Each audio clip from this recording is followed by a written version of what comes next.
Today I was looking at the Hobbit set spoilers, or I guess it isn't like the fully spoiled set, and I was thinking about what mechanics I found interesting. And honestly, none of them felt really too complex or interesting for that matter.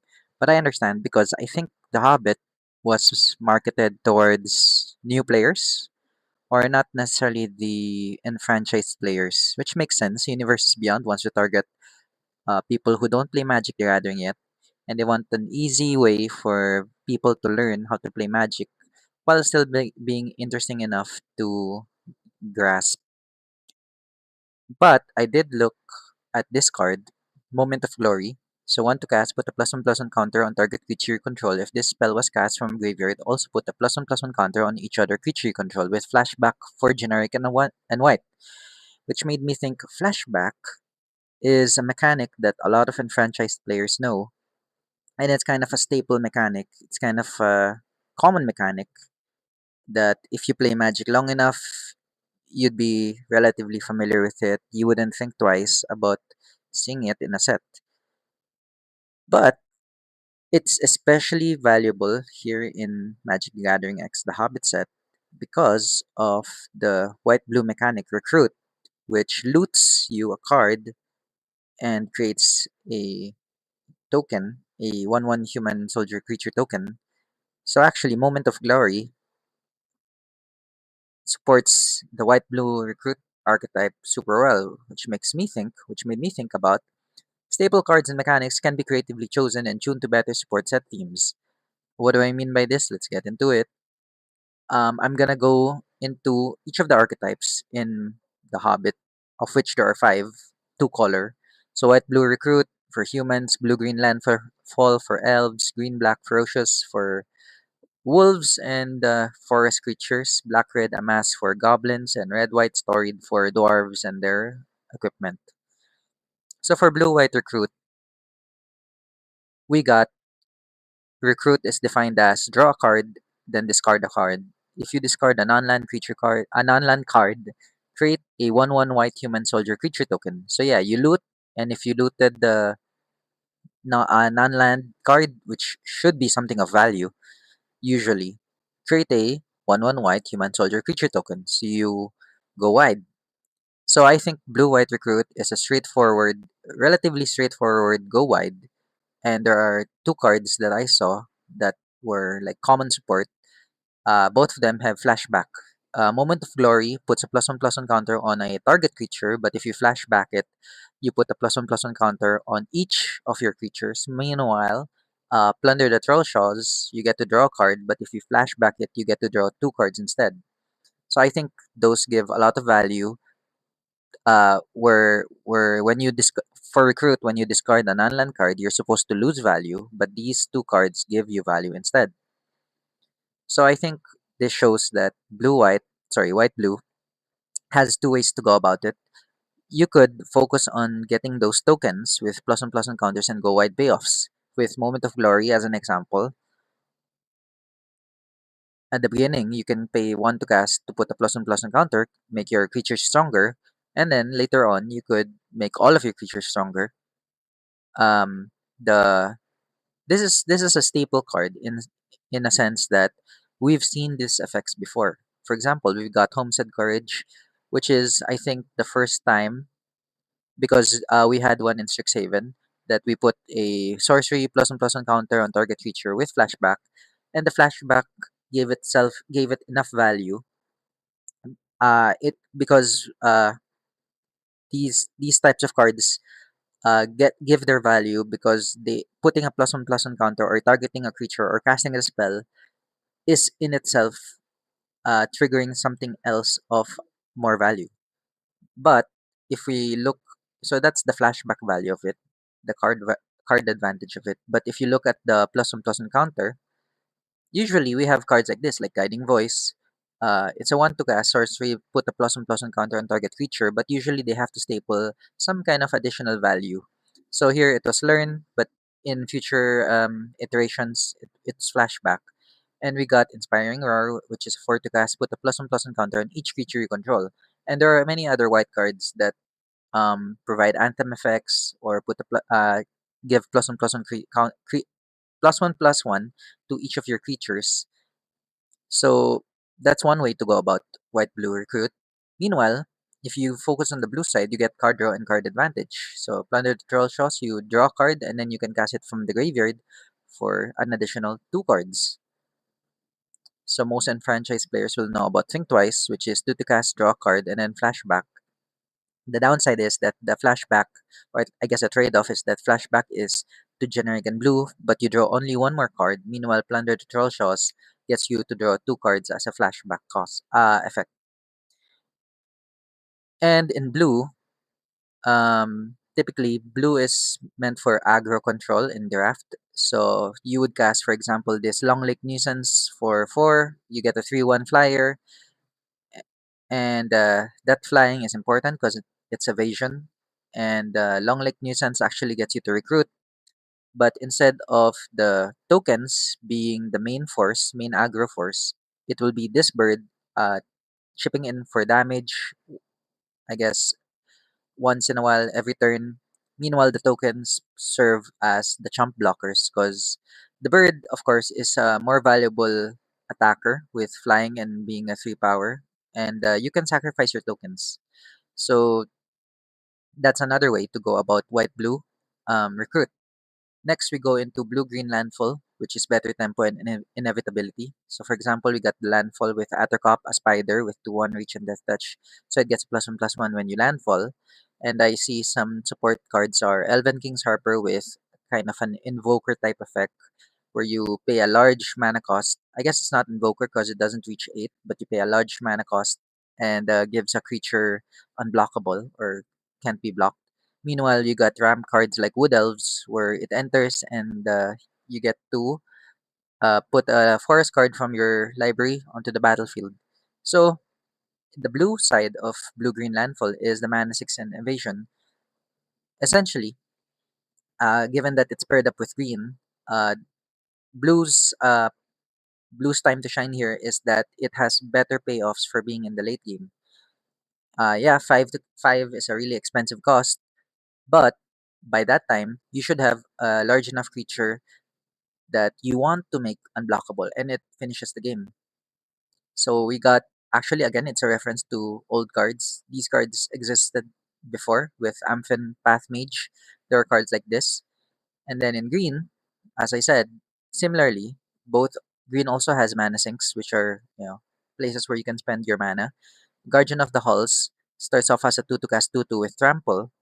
But then, if you have enough mana to pay for it, it becomes a 5/5 and it scales without ceiling as long as you have enough mana. And you don't even need to worry about trample.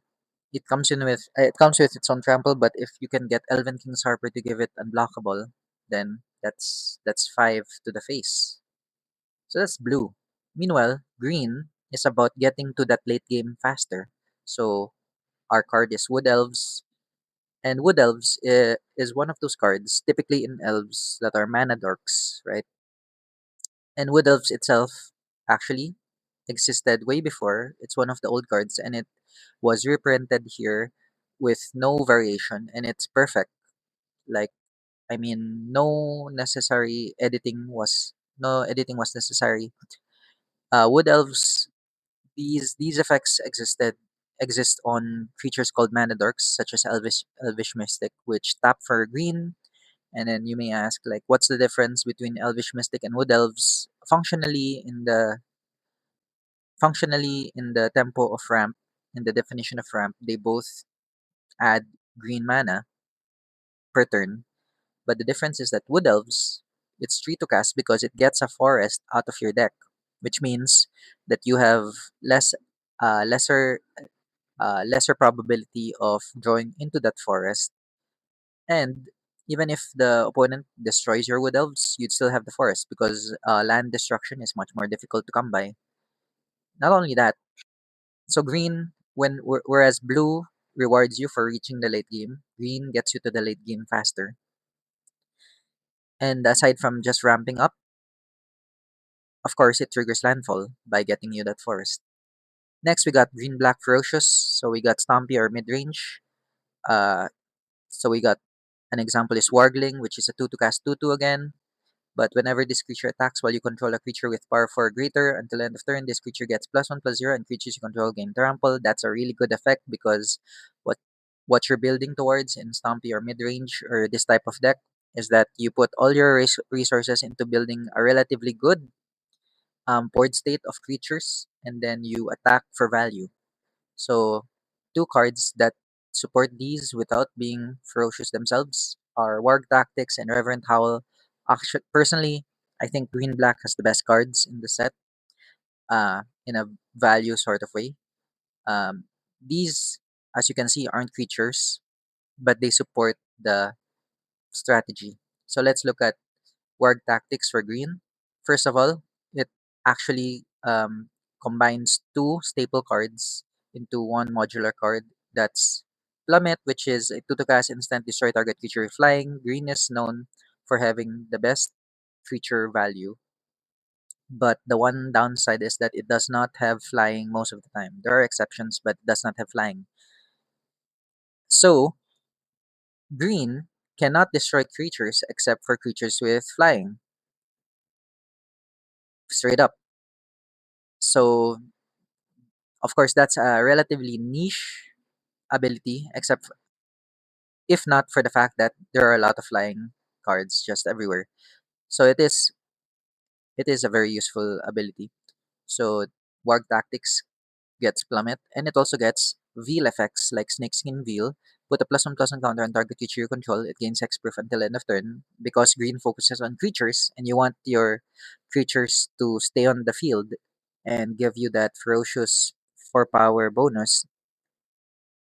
That's where you get the hexproof side of Snakeskin Veil.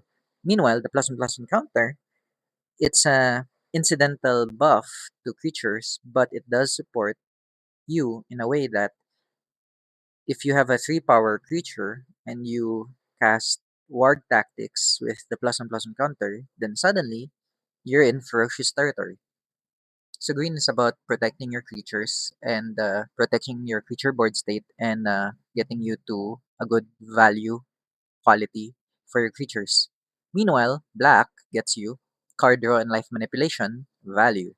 So Reverent Howl also combines two staple cards, which are there are different cards of this. Actually, Succumb to Temptation is not necessarily the most well known of these. So you draw two cards and lose two life. Black is famous for being able to draw cards but needing to pay life, which in green black it's kind of worth it, right? Um, Especially in the early game. You want to get gas, you want to get enough cards so that you can keep on attacking. And the second effect, a card is given to violence, so it's a combat trick that gets you +2/+2 and gains lifelink until end of turn. So you might see the paying 2 life as a cost, but black gives you ways of getting it back with lifelink. In fact, if you cast the target creature gets +2/+2 and gains lifelink until end of turn on Wargling, then it goes from a 2/2 to a 4/4, then it triggers itself by being a power 4, so it triggers Ferocious. And then if it connects, you actually gain 4 life. So black gives you the although black asks for you to give up your resources, it gives you the tools to gain more. Next we got Black Red Amass, which is efficient aggro or value sacrifice. We got Amass is specifically we got Amass Goblins number. So put a +1/+1 counter on on an army you control. It's also a goblin. If you don't control an army, create a 0/0 black goblin army creature token first. So it creates tokens, but only one, and every subsequent trigger just adds +1/+1 counters to the one token. So we got support cards like Stir Up Trouble, which is a sack.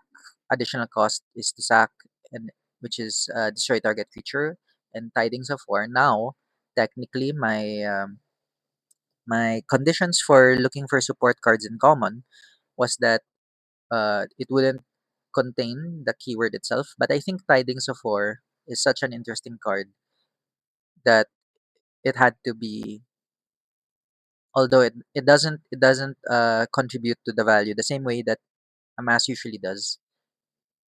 You would think. So let's look at black first with stir up trouble. So the one thing about a mass is that since you're capped off at making one token, although it does make one creature token, every subsequent one just puts plus one counters on the token. So that first one is relatively low cost for what making a creature token usually entails. If you look at recruit, it requires you to discard a non-land card. Meanwhile, here, creating a creature token becomes incidental. So black use again, master of using resources, asks you to give up your creature token to have a more efficient creature removal because otherwise you would need to pay 5. So it's similar to Bone Splinters. This actually exists previously, but in a different way. Bone Splinters doesn't give you the choice. So at least stir up trouble if you because you might want to actually choose to keep your amass army uh to maintain like a relatively large creature to maintain your board state. So it gives you the option to cast it as a 5 to cast removal spell.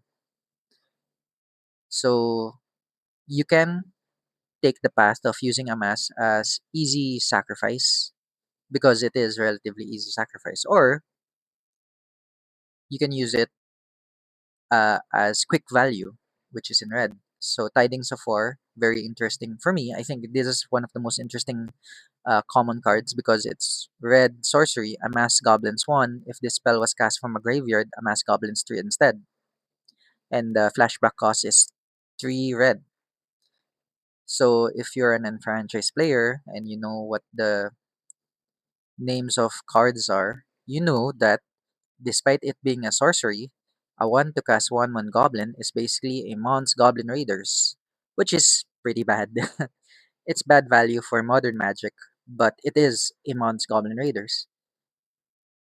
But the value, of course, if it was just a Mons Goblin Raiders, that's bad value. But Tidings of War gives you flashback as well. So if you were to sacrifice this 1 to cast 1/1, you'd get a Hill Giant. That's what we call Hill. 4 to cast 3/3s. So you get two creatures out of the card advantage of having one card, and either so that gets you two sacrifice payments essentially. And if you do not choose to go through that path and you want to like keep your 1/1, right, and then you pay the flashback cost, you get essentially 5 to cast 4/4, which is a Bonebreaker Giant. Um, None of these creature cards by themselves are actually of great value, but the point of Tidings of War is that in red, you want to get creatures on curve.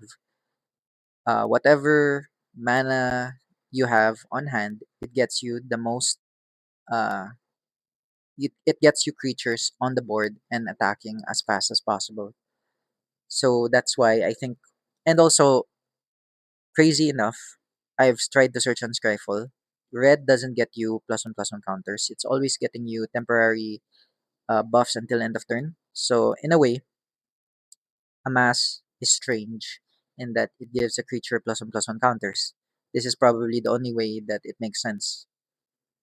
The fact that you can cast Tidings of War as a 1 to cast 1/1, a 4 to cast 3/3, or a 5 to cast 4/4, depending on your needs, makes it so flexible and so on curve that I think it contributes to the aggro strategy of Black Red Amass. Next, we got Red White Storied. Uh, the goal is to reach Enduring Story quickly for value, which, for example, we got here. Storied is if you control 3 or more artifacts, legendaries, and their sagas, you have an enduring story for the rest of the game. Now, this is kind of a variation on historic because those are the conditions for historic cards as well, the historic batch. But the difference here is that you want to just reach three historic cards on the battlefield, and then you gain you gain the condition of enduring story, which triggers or enables so much other cards with value. So the cards that support these are Dory and Dwarven Shortsword. So you can see that Dory supports this by being a legendary, but also it creates a treasure, and Dwarven Shortsword is an artifact in itself. So looking at the red side of it, you got one of ramp and artifact matters with Dory Bearer Friends. Of course, it being a legendary contributes to enduring story, but similar to historic, of the three card types, legendary super type, artifact card type, and saga enchantment subtype, artifact is probably the most common one that you'll see. And historic decks are usually mostly artifact, and I believe that although there's a large critical mass of legendary cards in this set, I believe that Storied will probably be triggered mostly with artifacts. So Dory is actually a superstar because he is a legendary creature and counts for one in Storied. And he creates a treasure token, which is an artifact, which also counts for another one in Storied. So if you cast Dory and you already have an enduring a storied card on the field that triggers itself like Ori, Dory and Ori enable uh, enduring story. Now, this reminds me of Sailor of Means. It's a blue card, sure, but this is when treasures were first introduced from Ixalan. So we got 3 to cast 1 4, and the value isn't in that it creates a treasure. Well, I mean, it is because 3 to cast 1 4 was used to be standard for defensive cards at 3. But the fact that it creates a treasure token means that you could color fix yourself, you could ramp, even though it's temporary. But in blue, back then in Ixalan, it counts as artifacts because there was a blue-black artifact matters sub-theme. And of course, recently, treasure has kind of been moved from Grixis-ish to more of the red because red wants ramp. And temporary ramp or one off ramp is a good way to give it to red that doesn't break its color identity. So now we got Plundering Pirate, which is still a pirate from the newest Ixalan, Lost Caverns of Ixalan. 3 to cast, but instead of a 1 4, you get a 3 2, of course, more aggressive. And it has the same effect essentially, which is to enter the battlefield, create a treasure token. So it's interesting to see um, red in its aggressive manner is artifact matters, but sometimes you might want to just crack the treasure to ramp up or to increase your tempo despite being temporary because you will reach there faster than perhaps the green blue players. Okay, meanwhile, while red gets you temporary tempo boosts or buffs, we get white with Dwarven Shortsword. Dwarven Shortsword is a 3 and white for uh, equipment that gives you +1 +2, very standard. But it creates a 2/2 red dwarf creature token and then equips itself to that token. So essentially, you get a 4 to cast 3/4, which is vanilla 3/4, which is not that good. But mechanics like this have existed, like Living Weapon, probably the first and most famous version of it. This is Flare Husk 1 to cast. It creates a Fraction Germ 0/0, and then it equips itself to it and gives it +1 +1. Uh, Now, if you think about it, why does this matter?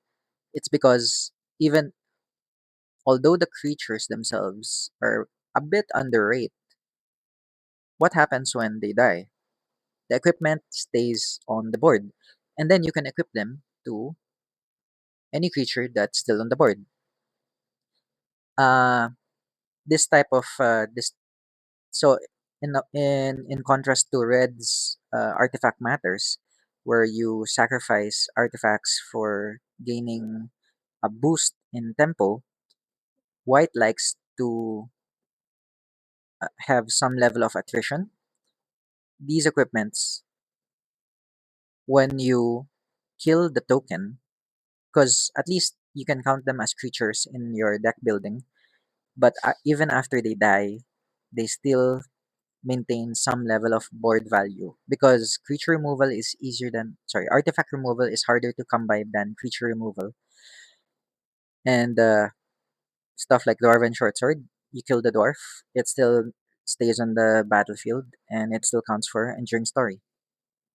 And since stuff like that actually is more in white's color wheel, it has been seen more in white and red, but mostly white, I'd say. Like Ancestral Blade, which is a 2 to cast, gives a creature +1/+1, but it creates a 1/1 white soldier creature token and attaches itself to it. So that's a 2 to cast 2/2, very vanilla 2 to cast 2/2, very standard, very default, one might even say bad. But the fact that even if you kill it, it leaves an equipment of value, of some level of value, despite it being just a +1/+1 equipment for one to equip cost one, it does count towards enduring story or storied, which is, value. So the contrast is red uses artifacts to boost your value, and white artifacts kind of maintain their value for the long term. So yeah, thanks for listening. Those are my thoughts on how generic staple themes were creatively like reused, reprinted, or retweaked, one might say, to better support uh, Magic the Gathering Hobbits set themes in a flavorful and interesting manner, despite being subtle enough that it's not it's not gaudy, it's not explicit. If you are an enfranchised player, you'd say, I know how these cards work. I understand. It's not like they change it too much. But if it's you're a new player, you'll start getting used to the knowledge of these cards and knowing that hey, this is if when you encounter these cards in the future, you'll be like, hey, this is like that card in the Hobbit, which I think is a really valuable and interesting way to design Magic. So thank you for listening. That's all on my thoughts, honestly. So I guess by the way, last mention is that this video is 2 days late, and it's kind of bad because I came from self improvement Saturdays, telling myself that I should be more consistent, and here I am being 2 days late. I think I have a valid reason because there has been a typhoon in my country, and the internet has been out for at least yesterday. Sorry, on Sunday, and on Monday I had to go to work, so I was delayed significantly. So I think in acts of God, I should give be given a pass. Anyway, yeah, thanks. Goodbye.